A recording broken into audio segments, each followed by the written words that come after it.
July 12, 2024. 7:03 a.m. That's when they came. Two men in uniforms, badges shining, pounding on my door. They said I had 24 hours to vacate my own land. My farm. My home. But here's the thing, they weren't cops. And this wasn't their first mistake. Let's rewind. 6 months earlier. I'd just bought these 12 acres, a dream I'd saved for since I was a kid. My granddad ran cattle here in the 70s. The deed was clean. No liens. No restrictions. Or so I thought. Then, the letter arrived. Typed on crisp HOA letterhead. Unauthorized fencing. I laughed. My fence was older than their board members. But when I called to explain, Karen Whitaker, HOA president, said 5 words I'll never forget: "We decide what's yours here." I did my homework. Checked county records. My property? 0 HOA covenants. 0. But Karen's compliance team kept coming. First, a warning about my illegal well. Then, a $500 fine for livestock noise. My goats, apparently, were disturbing the community. Funny, the nearest neighbor was half a mile away. They threatened aliens. Foreclosure. Said they'd repossess the land for noncompliance. I told them to get off my property. That's when the calls started. Unknown numbers. Strange cars parked at my gate. And then, the uniforms showed up. They had badges. Paperwork. A court order, except it wasn't real. And I knew, right then, this wasn't about a fence. This was a war. By week 3, the letters didn't stop. They escalated. Unauthorized livestock, my goats. Unsanctioned barnhouse, a shed my granddad built in '82. Illegal well, the same one that's watered this land for 40 years. I confronted Karen Whitaker at an HOA meeting. She sits at a polished table, flanked by stone-faced board members. Her smirk widens as I slam a folder of property records on the table. Karen, coldly, your paperwork is outdated. We've amended the covenants. Compliance isn't optional. Amended? Show me the vote. Show me the notice. I found the truth. Their amendments were forged. But when I mailed the proof, they ignored it. Instead, they sent a new violation, noncompliance fee, $1,000 daily. They didn't just send letters. They came. Cut my fences. Drained my well. Left notices nailed to my door like I was a squatter on my own land. Elderly neighbor on porch, shaking head. Neighbor, they did the same to my son. Wanted his acreage for a golf course. When he refused, violations piled up till he sold. They're land grabbers, plain and simple. They'd show up at midnight. Take photos. Leave threats. I started sleeping with a shotgun. My kids asked if we were losing the farm. I promised them no. But I wasn't sure. I fought back. Cameras. Lights. No trespassing signs every 10 feet. But Karen? She called it harassment. Filed a restraining order. Said I was endangering HOA personnel. 2 men in poorly tailored uniforms pound on my door. One flashes a badge labeled HOA compliance officer. Fake deputy, sheriff's department. Open up! We have a warrant for code violations. They crossed a line. Fake badges. Fake warrants. But the second they mentioned eviction, I made a call. I dial my brother's number. Into phone, they're here. The ones I told you about. They're pretending to be cops. The truck was rented. The badges? Bought online. But the HOA's name was all over the paperwork. This wasn't just harassment. It was a conspiracy. The more they pushed, the harder we fought. But Karen wasn't done. Her next move? A lawsuit. $250,000 for defamation. She wanted to bury me. Instead, she dug her own grave. It was after midnight when I made the call. My brother, the county sheriff, picked up on the first ring. I told him everything: the fake deputies, the threats, the forged papers. He listened quietly, then said, "This isn't just about you. It's a pattern. I've seen complaints like this before, but never with proof. Until now." My brother, in uniform, sits across from me at the kitchen table. I slid a folder of documents to him. His brow furrows as he flips through violation letters. "Brother," soft but firm. "We're opening an official investigation. But you need to be careful. If they're bold enough to impersonate law enforcement, there's no telling what they'll try next." Me and my brother review emails, compare signatures, and highlight discrepancies in HOA records. We found emails that had been deleted, but not well enough. They talked about removing obstacles and fast-tracking acquisitions. We found property records showing attempted transfers my land and others to LLCs owned by Karen's relatives. This wasn't just harassment. This was organized fraud.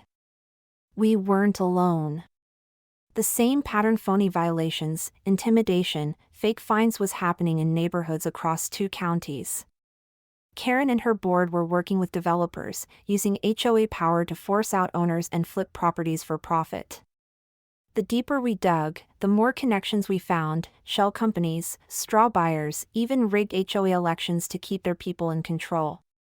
County clerk, sitting behind a desk stacked with files. County clerk. We'd seen this before. But no one had proof until now. The documents your brother brought in showed a clear trail: forged ballots, fake invoices, even bribes to contractors. It was all there, in black and white. I met with trusted neighbors in a garage.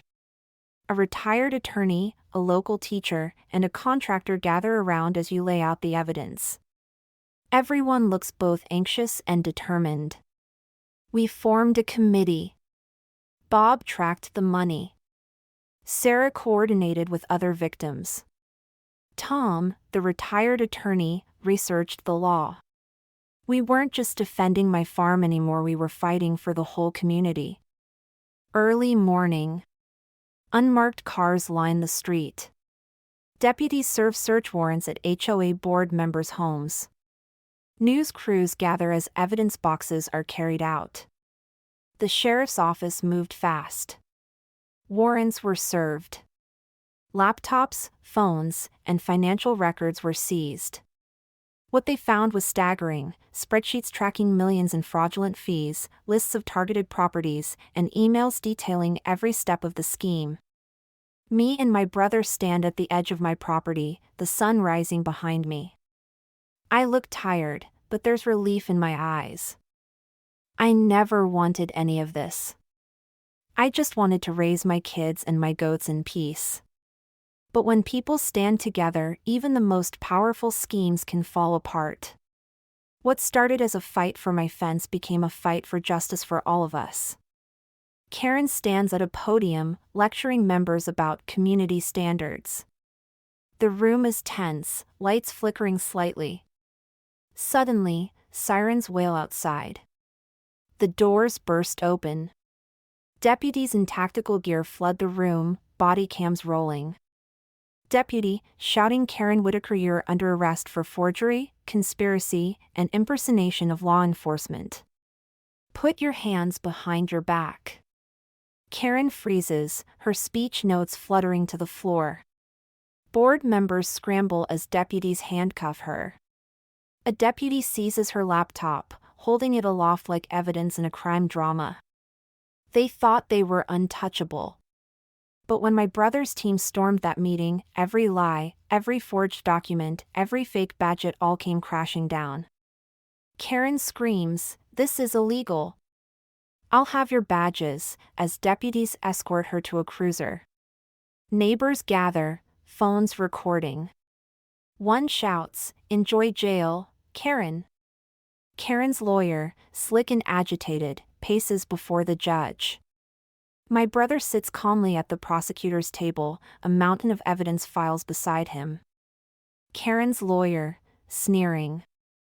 "Procedural errors, Your Honor. My client acted in good faith to uphold community values. The sheriff's personal vendetta has no place here." My brother rises, holding up a flash drive. "Brother," calmly. "Good faith? Let's review Exhibit 12, deleted emails between Ms. Whitaker and a developer discussing land acquisition strategies. Or Exhibit 15, bank records showing $287,000 funneled to her LLC from compliance fines." The judge scowls as evidence flashes on a courtroom screen: forged deeds, fake deputy badges, Karen's handwritten notes, "Remove the sheriff's family by any means." Karen's lawyer argued technicalities. But technicalities don't erase spreadsheets. Or audio recordings. Or the fact that she'd done this to 14 other families. I took the stand, holding up a photo of my cut fence. Karen glares, her lawyer objecting furiously. The judge slams her gavel. "Judge, one more outburst, counselor, and I'll hold you in contempt." 8 years. That's what it cost her. But for us, it wasn't about punishment. It was about proving that no one, not even an HOA queen, is above the law. A bulldozer demolishes the HOA office sign. Neighbors cheer, tossing violation letters into a bonfire. Children roast marshmallows over the flames.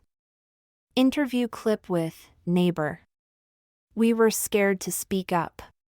But when the sheriff showed us the evidence, we realized Karen wasn't powerful. She was just loud. Me and my brother stood at my restored fence, watching the sunset. He hands me a new "No Trespassing" sign. I laugh, nailing it to a post. They took our peace. So we took their power. And this time, the fence stays up. The dust settled, but the work was just beginning. My fences were down, my fields trampled, my family shaken. But we weren't alone anymore. The day after the verdict, neighbors I'd barely spoken to showed up with toolboxes and seed packets. Some brought coffee, others brought stories. All brought hope. A neighbor welds a broken gate. Kids paint cheerful signs, "Welcome home," and "No more bullies." Volunteers replant rows of beans and corn. My husband and son laugh as they chase a runaway goat. This wasn't just justice, it was a warning to every corrupt board out there. You can't hide behind paperwork and threats forever. Eventually, the truth catches up. I never thought I'd see the day when the whole town would turn out to fix my fence. But maybe that's what it takes to remind us, a community is more than just property lines and paperwork. It's people, standing together. Word spread fast. Our fight made headlines, but it did more than that, it changed laws. The state legislature called a special session. They wanted to know how this could happen. And how to make sure it never would again. We can't let a handful of people abuse their power for profit. This is about property rights, but it's also about basic decency. If you see something wrong, speak up. If you need help, ask. And if you're in the right, don't back down. 14 families got their land back. 14 stories with happier endings. And for every one of us, a promise: we won't let this happen again. I came here for peace. I found a fight I never wanted. But in the end, I found something better, a community worth fighting for. And a future worth protecting. They thought authority meant power. But real power? It's standing your ground. It's refusing to let fear or intimidation decide what's right. It's the courage to say no when everyone else says give up. I didn't win this fight alone. I had my family, my neighbors, and a brother who believed in justice. I learned that a farm isn't just land. It's a promise to protect what matters, no matter the odds. If you're watching this, remember, you have rights. You have a voice. Don't let anyone take that from you, not an HOA, not a neighbor, not anyone. Stand up. Speak out. And if you need help, reach out. Because together, we're stronger than any board or bully.